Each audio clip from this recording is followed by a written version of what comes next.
You're listening to Lore Friendly with Chris Takahashi and Alice Bell. Hey, I've made it 2 weeks in a row. I think know. I've finally recovered. Yay! What is your record? Is it like 3 weeks, 4 weeks? No, I think we managed like a five or 6 week streak before Christmas. Because like we pre-recorded some like episodes because I was going back home. Oh, that's right. So I think we managed like 6 weeks. Wow. It's going to be tough to beat because something's always going to come up. It's going to be school, illness. School, stress, death. You know, any of those could happen. Death would kind of suck because then we would have to find somebody new. We would have to clone you. You'd have to find somebody else to put up with you. Not with me because I'd be dead. You have to leave some of your DNA behind so we could clone you. I mean, so long as I don't spontaneously combust, that shouldn't be much of an issue. That's true. But getting it, you'd have to like leave it in the will. Otherwise, they're not going to give it to some random stranger. I will donate 5 hairs from my head to Chris Takahashi for scientific purposes. Especially when they find out what it's going to be used for. They're probably not going to be happy with it. To clone me to make a podcast slave. Yeah. But the way cloning works, it would take some time, right? Because you could... You'd have to like go off the air for 18 years. Have to raise you. God. Oh God, you poor bastard. I was a good kid, okay? Yeah. I think. Yeah. I was a good kid. You're neglecting the fact that I'm a terrible parent, so... I mean, do you have much experience with parenting? I mean, we've been over this. I mean, in like the first 3 or 4 episodes, all my virtual children died. Oh, yeah. You're going to have to leave more than 5 hairs. Because the first few trial runs, I'm probably going to screw things up. And you're probably not going to make it to 18. But you know what? I'd leave you more hair. But when I get buried / cremated, like... The only hair that they can clone is hair with DNA details on them, so hair pulled straight from the scalp. And I'm not pulling all of my hair out of my scalp for your cloning experiments, Chris. I'm sorry. Maybe if you leave me like a survival guide, like just a training guide, I'll be okay. To train someone else to be an Alice. Yes. Or to train my clone child. Yes. How to be a better parent. But specifically catered to how to be a better parent of Alice Bell. I don't know. Give more wine? Yeah, from the age of 5 up, start weaning them on wine. Well done. What have you done? What have you done, Chris? No, I just hit my coffee against the table. It was very loud. Mate, I whack my microphone all the time. It's nothing. Okay. Yeah, we'll just edit it out. It's all right. It's all right. Nobody will know. So, news. So, yesterday was fun. While you were asleep, we actually got raided. Woo! Our first raid. I feel like this is a really momentous occasion for our Discord group. Yeah, it demonstrates that we're somewhat popular outside of our small group of friends. I bet you it was probably just someone that we banned very, very early on. Possibly. And then they were like, "Oh, these guys, they banned me. They're so mean. Please send whatever they sent." Yes, it was just an array of pornographic pictures, more or less. I'm the only one who's allowed to send you pornographic pictures with consent as well. True. I did consent to that, and then I got immediate pangs of regret for consenting because he sent me some horrible pierced genitalia. There is context for this. If you didn't catch our VTMB playthrough on the other channel, I got a piercing. Oh, you did? But not of your genitalia. Not of my genitalia, but that kind of sent us down a deep spiral as to where is acceptable to pierce, which led to me Googling, for purely scientific purposes, pierced dicks. And then, obviously, my curiosity was piqued, so I then Googled pierced vaginas. Naturally. I'm so glad that I don't have a child-friendly filter on my internet. You got the top of your ear pierced? Yes, basically, it's the called cartilage. a helix. It's called a helix. Yes, which somebody got when they were younger. Yes, I did. Chris. I thought it looked cool because when you get your ears pierced, if you get your ears pierced just on the lobes, it's just it it's kind of So cliche. basic. Like 1 ear is cliche enough, and then 2 ears, it's a little bit less cliche, but it's like, yeah, what are you doing? But if you get your cartilage pierced, it's like it's a little bit different. Looks kind of cool. It's kind of badass. Bit edgy. Yeah. But then eventually I had to get a job in an office, and so I took it out. And best decision I ever made. It's kind of See, this is the advantage of having long hair. okay. Is that I can just wear my hair down and no one will know. So I'm probably going to wear my hair down when I go to see my grandparents next. Just in case. I don't know how they'll react to it. They'll probably be fine with it. Is it the kind that you can take out, or is it just like... I'll be able to take it out. I'll be able to get the jewelry changed in 6 weeks. But it doesn't heal properly for about 6 months.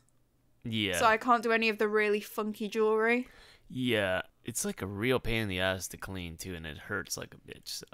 I don't know, it's been alright. Like, I'm still having to wear my headphones a little bit wonky. Mm-hmm. But it only hurts when I catch it now.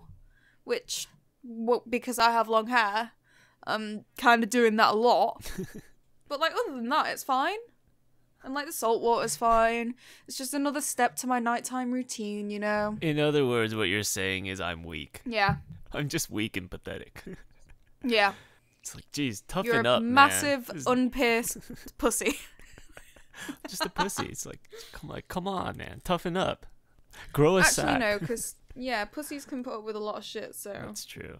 Grow a sack, Chris. Assholes, even more so. Literally. Do you have experience? I do have experience because I do have an asshole and it does poop a lot, so it does put up with a lot of shit. It doesn't put up, I guess it puts out. It's a fundamental difference. God, can you imagine if... Oh, that would be like reverse pooping. Yeah, it would. If Why it would put you up. suck it in? Makes no sense. Yeah, but what if sometimes it can't get out? Like, you just sat on the toilet for half an hour and then you just give up. I guess that happens to people. It's called, like, constipation, right? Yeah. Not that I have massive experience with such vulgar topics, you know? But yeah, so we got raided, we banned them all. No idea where they came from. They had some fantastic names. Yes. I'm very curious where they came from, though. I am, but I don't... I had a quick look on the Discord channel because I am not only the kingpin, Yes. I am the owner. Yes, that's right. And I had a look at the server settings, and that basically shows who's been banned and how they've been banned and things like that. But it doesn't say where they're from. It just has their username. Oh, okay. So it could be anyone. Although one of them is... I shouldn't give out usernames, that'd be... Oh, go ahead. Who cares? Fuck them. One of them's called Logang, which, you know, Logan Paul, that dickhead. Yeah. Gotcha. So now we can say that we got raided by one of the biggest YouTube creators. We probably didn't. He probably has zero affiliation, and that should not be taken as fact, because that would be slanderous, and he has a lot of money and could actually sue us. So, no, we didn't actually get raided by Logan Paul's fan base. If he sued us. Imagine the attention we'd get from that. Oh my god, it would be so cool. And it's not like we have any money, so what do we have? Yeah.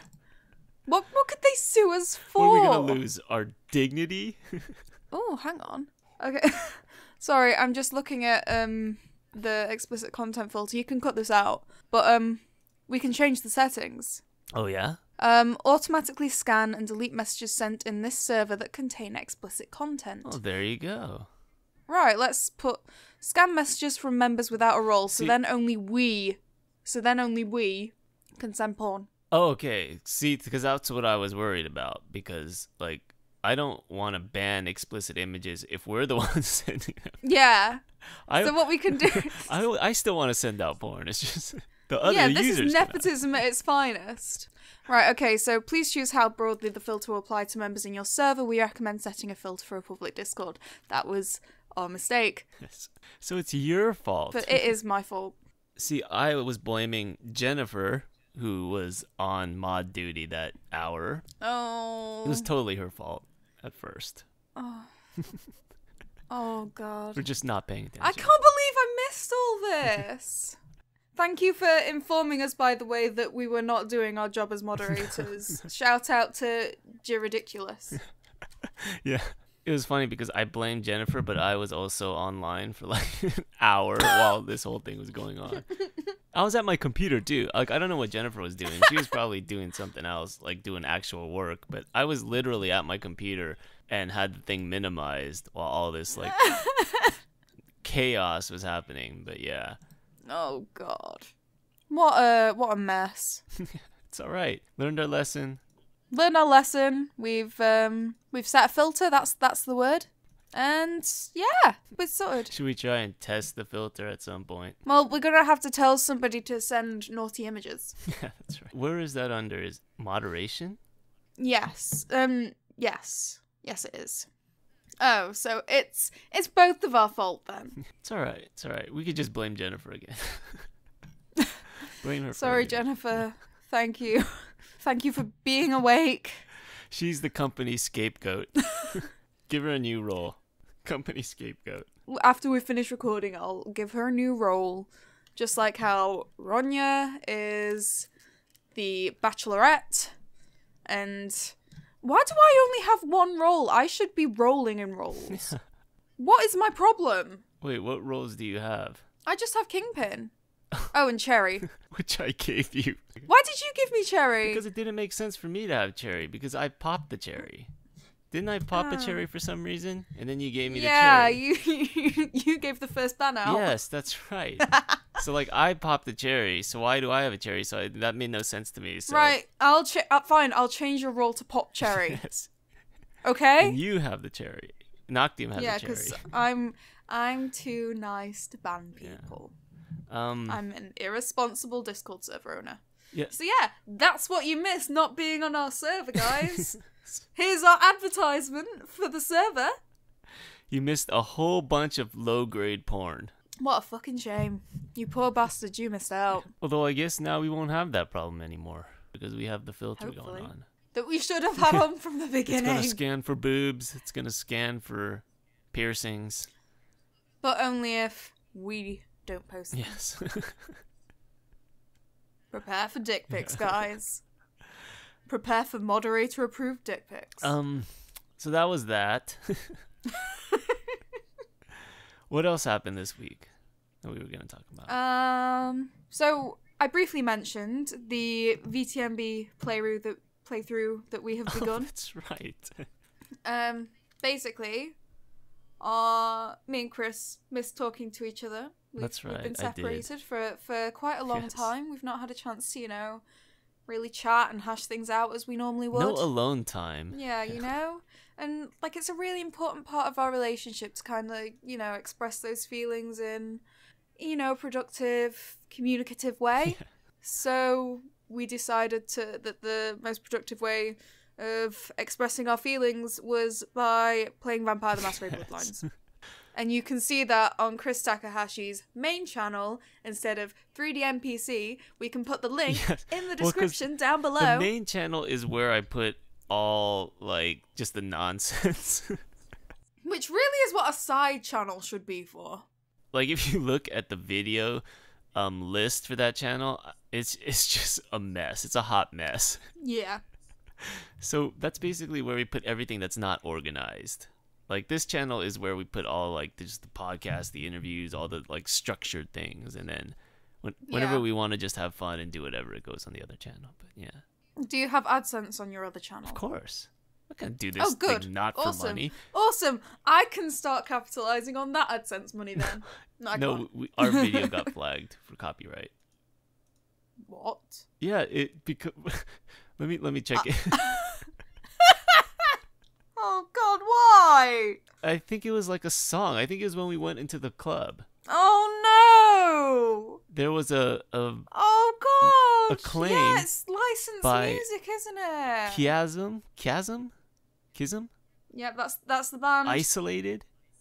Yeah, that's the song. That's the band. Okay. God damn it! YouTube. Well, there's a dispute in progress because I disputed it because it's a Let's Play. Yeah, so- we were talking over it. Yeah, And it's fair use. We but added critical commentary. yeah, but this is like the big thing about the whole YouTube copyright system anyway, is that people who view their content as being used inappropriately or whatever can automatically flag a video, and instead of it getting demonetized, all of the money that it makes within the period of dispute, it goes directly to the claimant instead of us. They're getting those like 50 cents that we should have been earning from this video. Yeah, exactly. I could have bought a pack of gum with that money. I could have bought a candy bar with that money. When you get your next payout. Yeah, a year from now I could have bought a candy bar. Yeah. Not even a full candy bar, like inflation being the way it is. You probably get like half a candy bar. Yeah. But still. I could go to the market, buy a Kit Kat, but like ask like the cashier if I could break it like a piece off and just buy that. I dare you. I dare you. I don't know. I wonder if you do that. You could probably do that with gum. Yeah, if Sorry. It's okay. Do you have those twisty machines where you put in a coin and you twist it and some sweeties come out? Maybe. I don't know. Because you could get some with that. Oh, that's true. They have those things where like you get snacks out of like a bin and then you weigh it and then you figure out how much you pay based on how much you took out. Yeah, you could probably get like one gummy worm. Yeah, exactly. Damn it! Copyright! Imagine going up to the cashier, my one gummy worm, and then basically they ask for money and then I just show them my YouTube page. That's how technology works, right? Yeah, exactly. It's just like a credit card. I like to spend this ad money, but yeah. But I don't have it yet because I have to earn over £100 before I can receive my ad money. I can't cash it out yet on YouTube, but maybe you could give me a loan. Is that how this works? A small loan of I'm 50 good cents. for it. Oh, I could use the YouTube channel as collateral. How about that? Yeah. Yeah, if you don't pay by the time your AdSense comes through, then they get control of the channel. So if in a week all our videos get replaced with supermarket ads for like Ralph's or whatever, which is a chain. I'm sorry, guys. That's just how it's gonna work. It's because I didn't pay up and they took the fucking channel as collateral. But yeah. Which channel are you putting up as collateral? Just the Chris Sagihasha channel or the 3DMPC channel? Probably Yeah, because this one's actually got work put into it. Yeah. No, I was gonna say I do need to improve on my Let's Play skills. I'm a bit manic looking around for things. We need to sort out the setup as well. Yeah, I got like motion sickness watching the video, so I don't know how many people can watch it to the end. But I'm like, God damn, sit still for a second. Because I was like whipping my head around looking for stuff, and I guess that's how I play video games, so.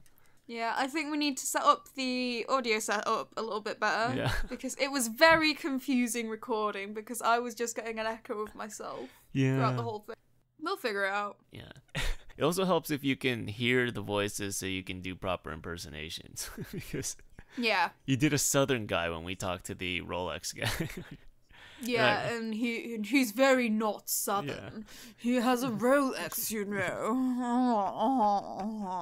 And so it helps because then we could, like, you know, do that thing. But anyways. Yeah, if you want to watch me and Chris really badly playing a vampire and me getting steadily drunker as the playthrough goes on over the course of the hour, then check it out. You might enjoy it. You probably won't. What else were we gonna talk about? Oh, Star Wars. Yep. Hey guys. So another bit of news that came out. It's taken a whole 2 weeks of me being back on the podcast to get salty, because guess what? Our favourite writers, David Benioff and Dan Weiss, the critically acclaimed writers of Game of Thrones, Emmy Award-winning lines such as, "You want a good girl, but you need the bad pussy," are writing a Star Wars trilogy. Awesome. Kill me. Why? I don't know, but if it means they're not gonna make that Confederate show. Oh God. So they were slated to write, I don't know if we've discussed this before on the podcast, but they were basically slated to write a what was it? A drama based in Confederate America. It was a show based on if the South had won. So it was like slavery still exists in modern times and stuff like that. which is yeah. Yeah, and considering their strengths as writers do not lie in sensitive portrayals of marginalized groups, they kind of weren't ideal picks for something with such a controversial premise. So instead they're doing Star Wars. Which... How do you feel about that? I'm going to be interested to see how they work in Disney's restraints, because obviously the content that they're allowed to put out under the HBO name is not going to be the same that they can put out under Disney. Right. Disney's not going to want to close off big portions of their audience and merchandising. Yeah, if you it's going to be weird because there's not a lot of blood and violence either in the Star Wars universe, is there? For a universe that allows people to throttle people to death from across the room and chop people in half with laser swords, it's quite surprising, really. But yeah, there's not a lot of blood and gore, and there's I don't know the best way to put it without coming off as a raging SJW, but there's more nuanced gender politics than I feel that they're capable of, especially in the more modern iterations. Yeah. I wonder what their pitch was to Kathleen Kennedy. Were they just like, did they just walk into the room and it's like, imagine the red wedding, but with lightsabers? Basically, this is what she said. David and Dan are some of the best storytellers working today. Their command of complex characters, depth of story, and richness of mythology will break new ground and boldly push Star Wars in ways I find incredibly exciting. Are you sure that wasn't from The Onion? I wish it was. Sort of I reads like really satire. wish it was. I disagree with every point that she made there. I feel like maybe if they were working on some of the material that's already been established in the extended universe, maybe if they were working off of somebody else's writing, is what I'm saying. Like they did with the first 3 seasons of Game of Thrones. And like half of season 4. So you're comfortable with them doing a direct adaptation? Yeah, like... Just zero thinking involved. Yeah, because they can't write plot lines and characters for shit. They don't understand complex motivations. They need somebody else to plan it out for them. No, they should probably just, I don't know, go straight to porn. They should probably go back to 8th grade and complete their book reports, which is still the most annoying quote that I've ever heard out of them ever, that themes are for 8th grade book reports. No! No! Oh, God. But on the bright side, they're not working on Confederate, so there's that. Yeah, every cloud, you know. It's a silver lining. It is going to be interesting to see how they work under the more family-friendly restraints that Disney will probably be imposing on them. It'll probably be the same thing, just a little more subtlety. Oh, God. Kill me now. Implied blowjobs. Kill me now, please. I can't. Blowjobs as a metaphor. Visual descriptions of blowjobs, but no actual blowjobs. When you're creators like D&D, you find a way. You find a way around the restrictions. It's just going to be like our podcast. It's just going to be all dick jokes, isn't it? Yeah, pretty much. But, like, less obvious. But yeah, so look for that. It's going to be real good. Sure thing. If it turns out to be really good, I will get my lip pierced next. No, please don't do that. That sounds painful. Because, like, lips are just very, like, there's a lot of nerve endings there. I wouldn't be able to wear lipstick for, like, 6 months whilst I wait for it to heal. Maybe I'm not willing to commit to that. No, yeah, I don't think it's a good idea. I wouldn't take that chance. So then again, the odds of it actually being good are probably pretty rare. Yeah. It's just how certain am I that they're going to be really, really shit? This is the question. Yes. I never get bets like that because what do you get if it does turn out like shit? Just the gratification of knowing you're right? Yeah. Seems like there's a lot to lose. I get drunk in the cinema. I get drunk in the cinema, Chris. That's what I get. That's true. So next week, we need to go to the cinema and watch Black Panther. Black Panther. Yes, we do. I'm very excited about that. I'm gonna go to the cinema across the road and watch it. I'm gonna try and wear my earplugs this time. And remember them. Yes. Aw, baby. Yes. Aw. I'm so weak. But yeah, I think that covers everything we want to cover. We've gone on for over half an hour again, just talking about Again. And here we were worrying about our lack of content. Yeah, we managed to stretch it out. Like a Somehow. finally stretched out asshole. But that's it for this segment. We're gonna have Nakiman to talk Star Trek Discovery. Alice, you're gonna go to sleep, I believe, so I will say goodbye. Goodbye. Goodbye. So this week we're gonna talk about the season finale of Star Trek Discovery. Eleonora was actually busy today, so unfortunately she's not gonna be back this week. But we still have Nakdim, and we still have me. I'm pretty sure she'd just tune out at this point. Press the big X. Well, because Eleonora, the good thing about having her on is she brought that enthusiastic like sunshine, whereas we're just more two dark clouds, just constantly raining on the series. Today she might have thought differently. Not to speak for her, but she might have thought differently today. So Yeah. So what did you think about the season finale? I thought it was a bit of a letdown. In what way? I just thought it didn't really, it just sort of kind of meandered for a little bit and then kind of finished. So, Because you saw what they were trying to do, right? They were trying to sort of make the show sort of reflect the journey of Michael Burnham from going from the practical, pragmatic Vulcan to someone who embodies Starfleet's ideals, more or less. So at the beginning, she was creating a mutiny in order to like reject those ideals, and then toward the end she was threatening a mutiny in order to adopt those ideals or stand for those ideals. And so they were trying to sort of create this, I guess, character arc for her, and also for the show as well, that we're going from this violent sort of non-Star Trek show where we're doing all these space battles, we're doing all these sort of exciting sort of scenes, and then moving from that, pivoting from that to kind of like the old school Star Trek, where we're sort of standing for these high ideals and doing what's right and following Starfleet's standard, even though it's hard. sure, I just didn't feel it was kind of earned because the series kind of zigzagged from place to place, so it never really hit those key scenes which make up that kind of arc. You know, it can't just go, hey, she didn't like those principles here, and now she doesn't like those principles. Now she does like them. You know, you have to show the scenes where she kind of, like changes her mind about them, obviously. Right. Well, there needs to be something in the middle, because if you're going like with a 3-act structure, usually it's in the second act that those sort of principles fail her and she has to reevaluate them, right? Yeah.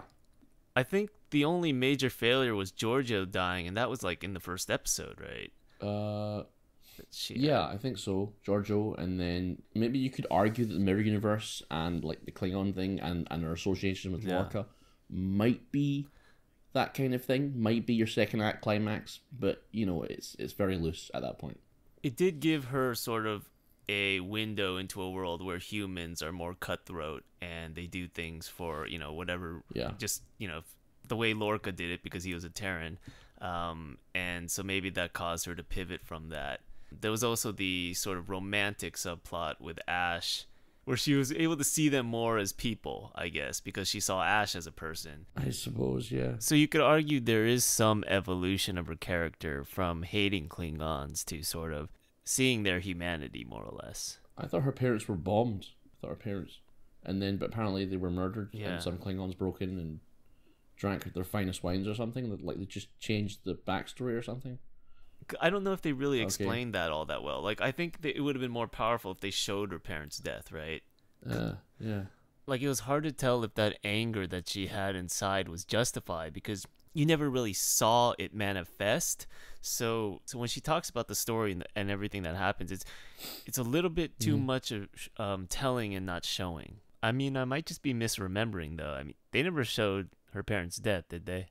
No, we never did. Because I have a feeling they kept changing the story every few episodes. So, you can never get that scene, as it were. Yeah, see, that's why I feel so weird about this last episode, because on paper it all makes sense. On paper it all connects, right? Mm-hmm. But then emotionally, I don't know if we ever got that far. I don't know if it was earned, like you were saying, in that respect, because I don't know if I ever felt that emotion of just her learning to like respect the Klingons as people, or her sort of like growing that way, because I don't know if we ever got to that like rightfully in terms of just, because it never seemed like we got the conflict in between, or the tension of her having to choose a side. It's like you said, she was one way at the beginning, and then she suddenly was a different way the next. Yeah, I mean, there's a sense where I just kind of feel more cynical than you, in the sense that while they have a story they intended to tell, I'm kind of one of those people that feels like they were kind of inadvertently told another story, which kind of revealed what they truly believe in. So, for example, like, Emperor Giorgio just got off, like, with hands-free, basically. You know, I'm basically going to say if any Federation member needs a pickle jar open, they just have to dial into the mirror universe to get a Terran over to open it for them. Because, like, I don't know, like whenever the show talks about these principles, it never really dwells on them, because I don't think it understands what they are. But what it does understand is violence and destruction and genocide. So, you know, that's kind of my opinion. Like, I think, and then I mean, what's your thoughts on that? Well, yeah, I mean, because throughout the whole show, the Terran way was more or less the way they were going, right? With Lorca making the decisions, and then Giorgio taking Lorca's spot and making the decisions. And it was only toward the end that we sort of had this kind of switch. And so when they switched to this like idealistic tone, I don't know if that progression felt natural, because even when Burnham sort of had to confront the idea that Klingons are people, the whole thing about hating Klingons never felt real to begin with, because we never saw what happened to her parents. I mean, if you made that sort of, as I said, as we've always been saying, like, if Lorca and Michael actually had, you know, it's us against the world type relationship, and, you know, they don't understand us, the Federation don't understand, because they're weak, and we can do things like no one else can, and then they kind of changed that and made it more in depth and added a little empathy towards it, you could have earned your arc and actually had a solid first season bit. Yeah, that's actually what I thought was going to happen. I don't know. I think I mentioned that in the early pods, where I thought like eventually Lorca and Michael were going to like have this confrontation that ended up being Giorgio and Michael. And so it felt a little bit odd, because had it been Lorca and Michael, it would have been more earned, because that tension had been building up throughout the entire series. But because it's somebody else, it's Giorgio, it didn't feel as impactful. And that's sort of like an instance where the twist kind of got in the way of the storytelling. Yeah, I mean, as soon as the Lorca, you're talking about the Lorca twist? Yeah. Yeah, as soon as the Lorca twist happened, I realized you thought it was like one of the best twists ever, but I knew it was going to torpedo the story, like any substance the story would have. Yeah. Like, yeah. No, I thought it was a great twist in terms of just a twist. What a twist is designed to do, which is shock you, which is catch you off guard and just like give you that whoa moment. But in terms of just what it did to the story, and what it did to the characters, I can agree with that. It definitely sort of torpedoed everything. What did you think in general, just how they tied together everything at the end? Because they did kind of give us that resolution that we asked for, where they ended the Klingon War. They sort of, you know, tied everything up in a neat little bow. Burnham is back on Starfleet. It's like the whole resolution to the war is like a story you'd come up with from 5 minutes. So it's like, so basically the Klingons stop fighting because there's like a bomb in the middle of their home world, and in case the Klingons act up again, the bomb will blow up. They're the end of war. You know, that's like, you know, there's no like, I felt like there was another last episode, and then for some reason they just had to write another one. That was just kind of strange in that, like, if I'm L'Rell, why don't you wait until after, like, all the humans are dead before you do your little threat, right? There's nothing to have her hold her end of the bargain, right? Yeah, and when has L'Rell showed any sign of not wanting to kill all humans? Apart from maybe Ash, I don't know. Yeah. Like, there's nothing holding her to that. She could let the Klingons just sort of destroy Earth, and then when they come back and they're all like sort of fighting, she could go, "Hey, I have this bomb. Yeah. Let's unite now." Now that the humans are all dead, now that the Federation is dust. Mm-hmm. I don't know. Maybe she just wants to kill the Federation on her own terms. Play devil's advocate. Not sure. Okay, so we have the Klingon War. That's over. I feel like that too was just sort of it wasn't even like a major plot point. It started off as like the big plot, like the Klingon War, and then at the end it was just sort of something that they just needed to sweep under the rug. But we also had the whole thing with Ash and going off with Laurel. What did you think of that whole thing? Good riddance. Bye. See you later. Off you go. Yeah. And they introduced some stupid symbolism at the beginning of the episode, saying, "I used to be a boy that used to go on yachts. Here's the symbol. Here's the symbol I will use 38 minutes later." And they just hand someone a bowl knot. And it's like, oh, this knot, it represents what am I gonna do with this? Or something. she's like, great. It's a piece of fucking string. Let me just toss it in the symbolism. trash. It's symbolism for you or something. I don't know. Bye. No, it's his humanity, right? It's his humanity. That he's sort of like giving up. He's like, this is me. This is human me. Here you go. I'm a Klingon now. Yeah.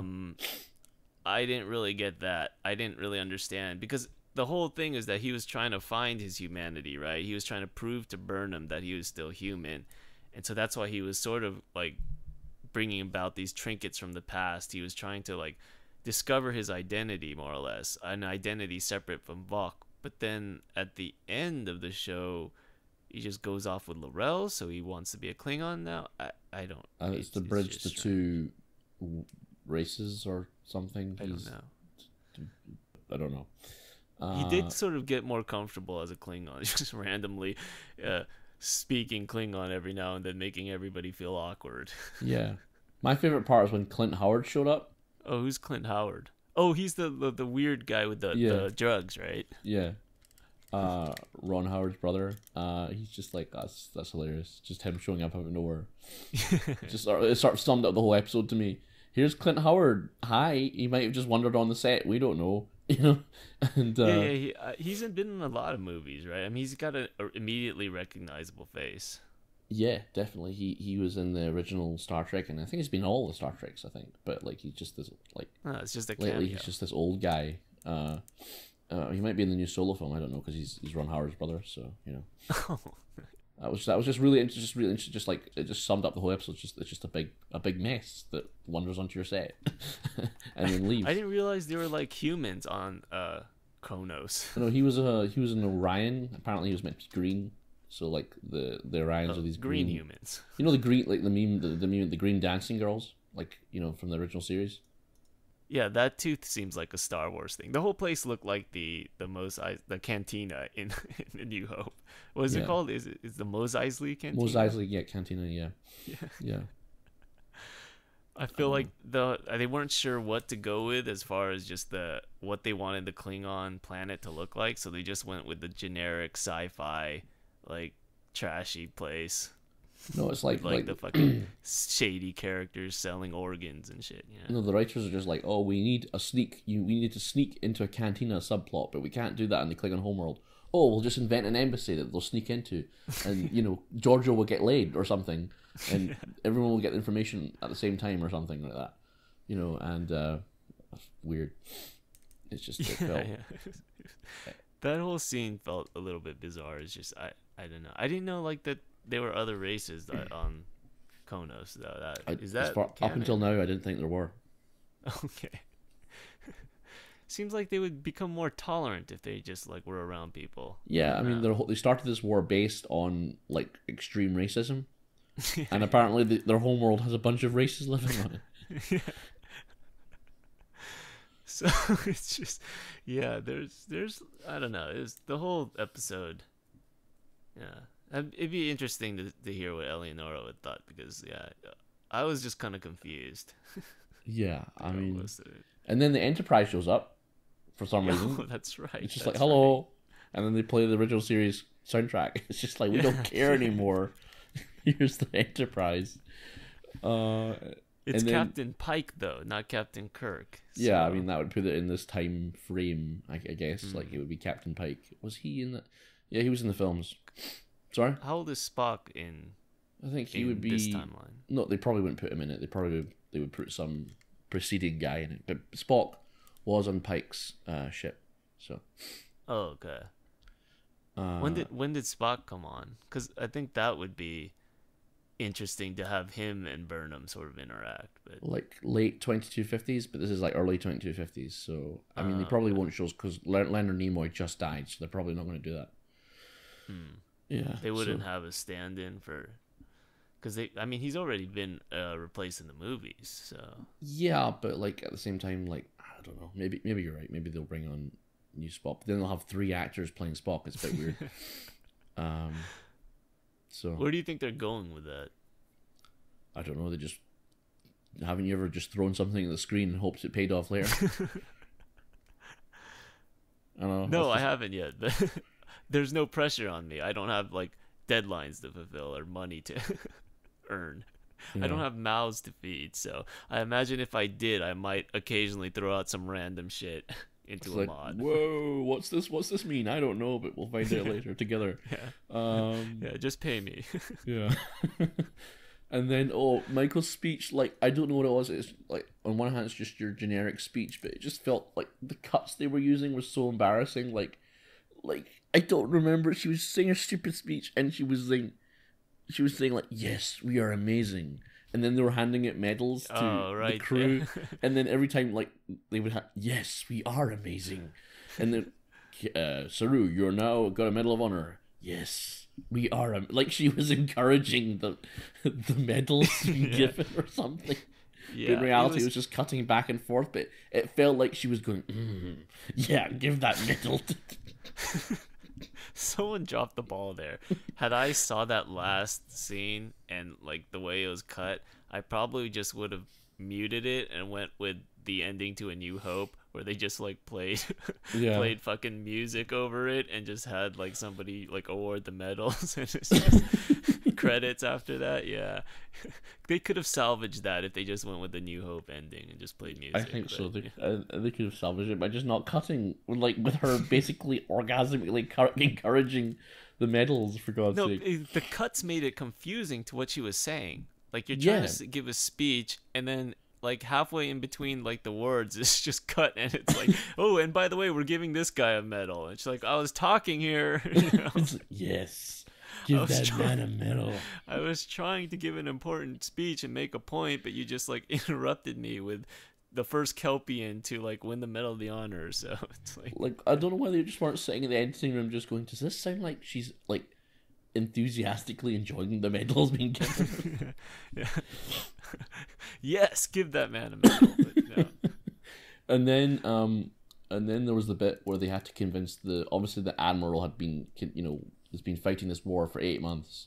She's seen thousands of her Starfleet personnel dead. Like she's basically internalized the destruction of the Federation in a way that none of the Discovery crew have, in a way. But they basically radio her or contact her over the communications and say, Admiral, it's time to stop the genocide. And the Admiral's like, okay. Yeah, that was strange. She's just like, yes, okay, you're right, never mind. It was excessively like maudlin and just, yeah. Mm-hmm. I mean, I don't know if we're being too cynical against. I think it's just, yeah. And then I don't know. I just at that point, as soon as I know you enjoyed the twist, but as soon as Lorca became like, it just became a Saturday morning cartoon show at that point. Like it just became kind of, what's the word? Campy, super campy. Yeah. It was very, very. I think you have to kind of watch it without sort of trying to dissect it too critically and enjoy like the campy twist. But then once the twists are over, then if you have to sort of like look at it critically, if you have to sort of just try to think about it, like it's a problem with all shows that have big twists, really. Mm-hmm. Movies, television, anything where like the twist itself is just it's kind of like a jump scare in a way. Yeah, like a jump scare, it really terrifies you, it really like makes you jump out of your seat and make your heart race. But then afterwards, you kind of think about it, and it wasn't really scary. Mm-hmm. It's a lot like that with big twists. So I get like how that can be a disservice to the show. Well, I think there's like 2 different twists. There's the usual turning point. So like, Luke, I am your father. Yeah. Is a turning point, which makes the world much bigger, makes you look back at what you've just watched and makes it just widens out and it changes the meaning of something, and then it makes you anticipate what's to come usually. And but then there's twists, and like they're called mind fucks, where they're just there just to enter. They're just there to shock you, and just twist something for the sake of twisting something, and then they might work fantastically, but they end up just like, if you do too many, you end up just destroying what kind of foundation you've already set. So like the best thing I can think of is like, I think Doctor Who did that a lot in like after Matt Smith's first season in the where they just did twist after twist after twist, and you didn't have anything left.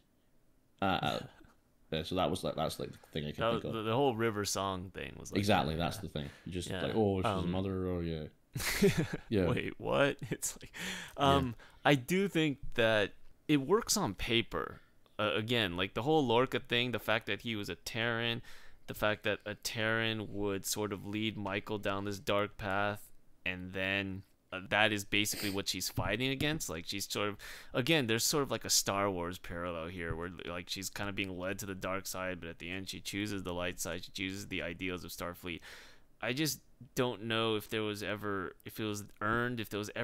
that much tension with regard to her character arc. If like I felt like she was having this conflict, it sort of just felt like she was being a badass. She was following Lorca's sort of like ruthless philosophy, more or less, and it was working, and it was great, and nothing ever bad happened other than like at the beginning. But even at the beginning, it wasn't necessarily her fault that Giorgio died, was it?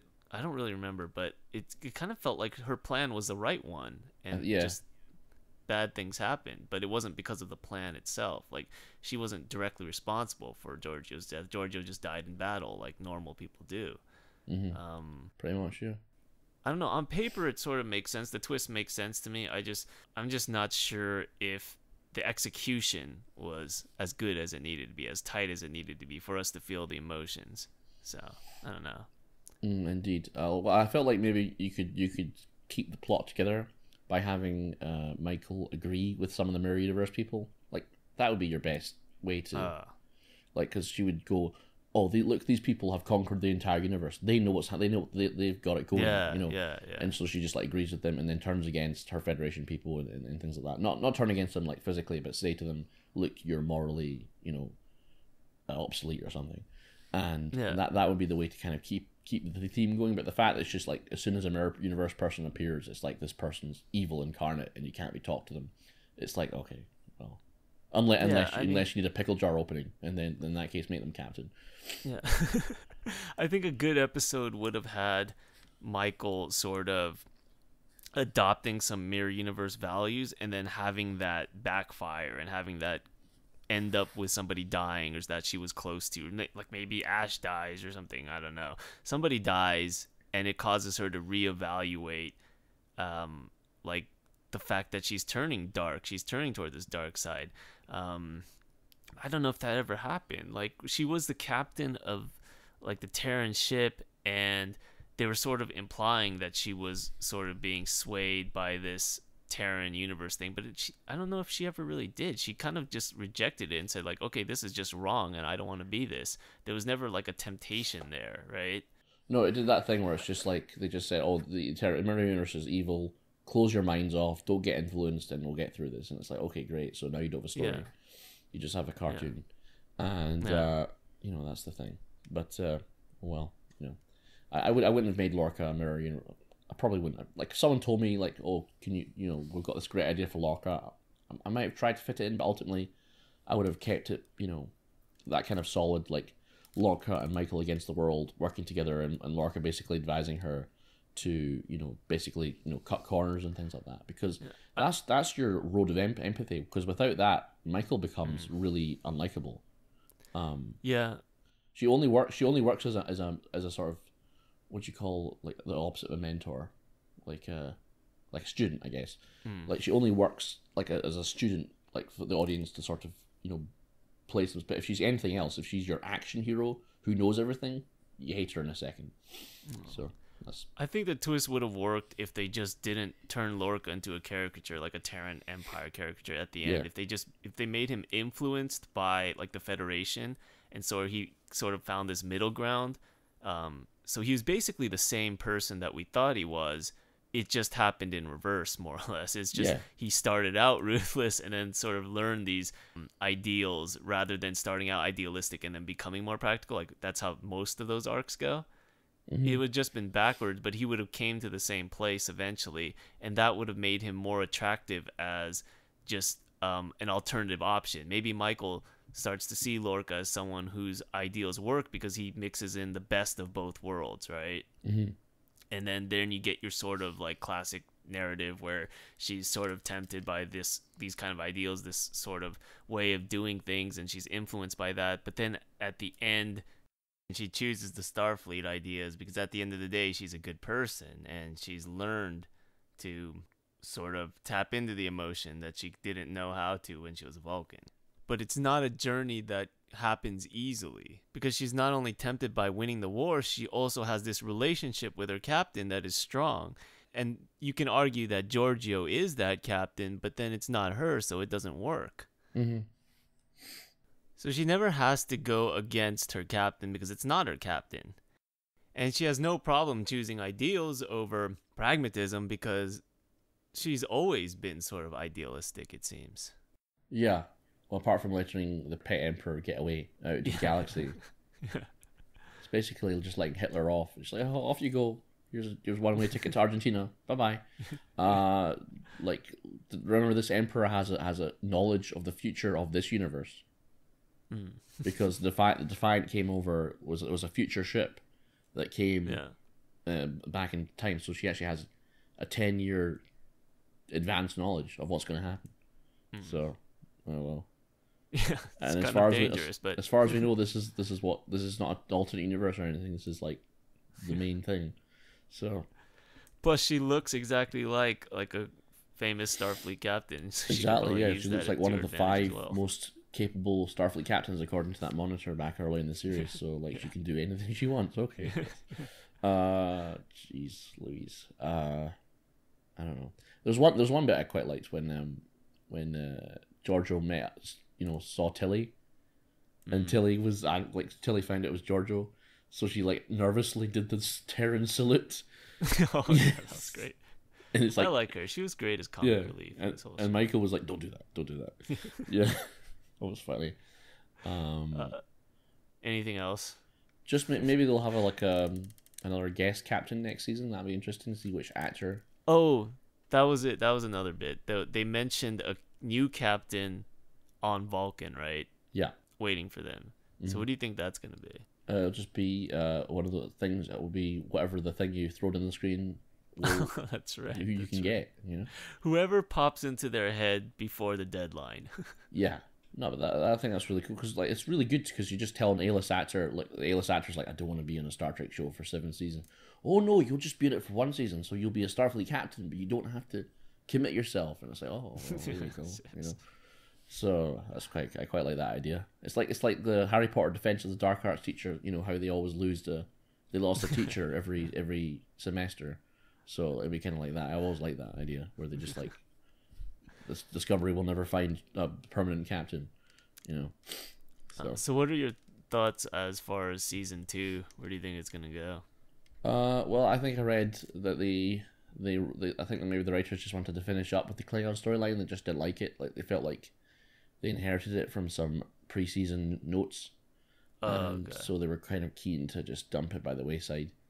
Other than that, I'm not sure. Maybe just like because it's basically a reboot, right? All the plot threads are sort of resolved.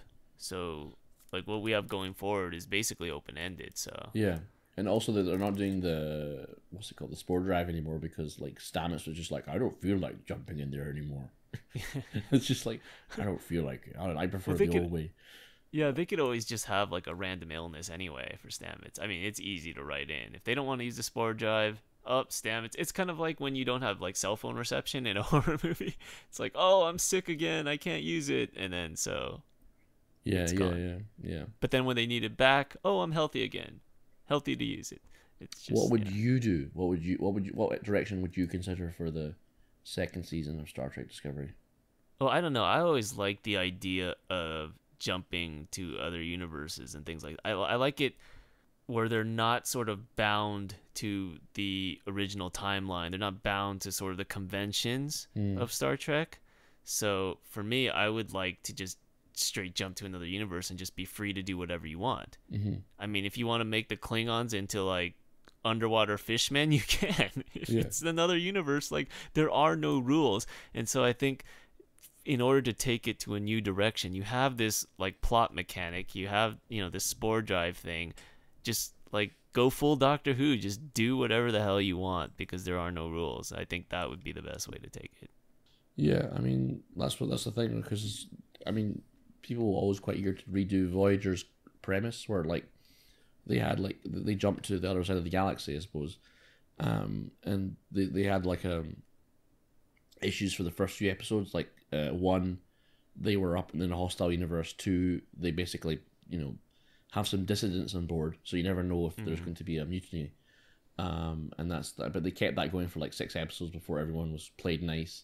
And the fact that they had, all these replicators and holodecks meant that there was never really any issues with being on the other side of the galaxy. So it's always been a kind of lost premise, or of a ship trying to fight against, the odds, as it were. So I mean, I kind of agree there, if you know what I mean. Sweet. Not. So, what any idea what you think is going to happen, or any direction you'd like to see it go? Well, I'm sick of fan services and references. I feel like I see them everywhere. I would try and do something new. Maybe like in terms of, it's hard to start with like just one thing. Maybe better writing. Yeah, better writing. Less twists. Yeah. Less twists. Like at the end of the day, everything's a character story, and you just build your setting around the characters, don't you? No. So unfortunately, that just no one really succeeded in either the setting or the characters. So I'd probably focus in that direction, and generally whatever seed of an idea, say for example your idea of being tossed into another universe, would be would be a good opportunity to sort of shape the characters and show them what they can do. So. Like maybe if Saru's got like a fear, you try and push him to the most fearless. I mean, the problem with having Michael, who's basically you basically expect her to have the tools to deal with any situation, like the mental tools and physical tools to deal with any situation. You can't. You quickly run out of settings to build a character around it, because there's nowhere you can put her, because there's no adverse place that you can use to explore her feelings, because as far as you know, she's just everything. She's an omnipotent god. So like you would have to have but basically, because we never explored the other characters in the show, and the rest of the characters are more or less dead, Saru and Michael are pretty much the only characters, and Stamets, I guess, who barely reacted to his husband's death and got over that quickly, so it's very difficult to build a story around him. It would be nice if they sort of explored the backstory of the other characters we see all the time, but we just know by their faces. Yeah. I don't even know if they're actors. Maybe they're just people that they've hired to be there and just nod and smile on cue. But I don't know if they've had any speaking lines other than like Detmer. I think is the one with she'll like confirm a command or something every now and then. Yeah, I mean, like apparently none of them knew Georgia was the evil Terran, despite the fact that she was saying, I love to slaughter things, barking orders to them, saying I love killing things or something. And they've actually been in the mirror universe, so and seen her as the Emperor. So okay. I don't know. We can learn how. Not the sharpest tools in the shed, then. No, so it's. I feel. But we'll see what happens. I mean, I guess it's nothing else. It's fun to talk about. So yeah, it's fun to complain about. But yeah, sure. So yeah, we'll go ahead and talk about it again when season 2 rolls around. I don't know when that's gonna be, but yeah, it was definitely fun going through this whole thing. Yeah, definitely. All right, that's it for this episode of Lore Friendly. Next week we're gonna talk about something else, Black Panther probably. So stay tuned for that. See you guys. See ya.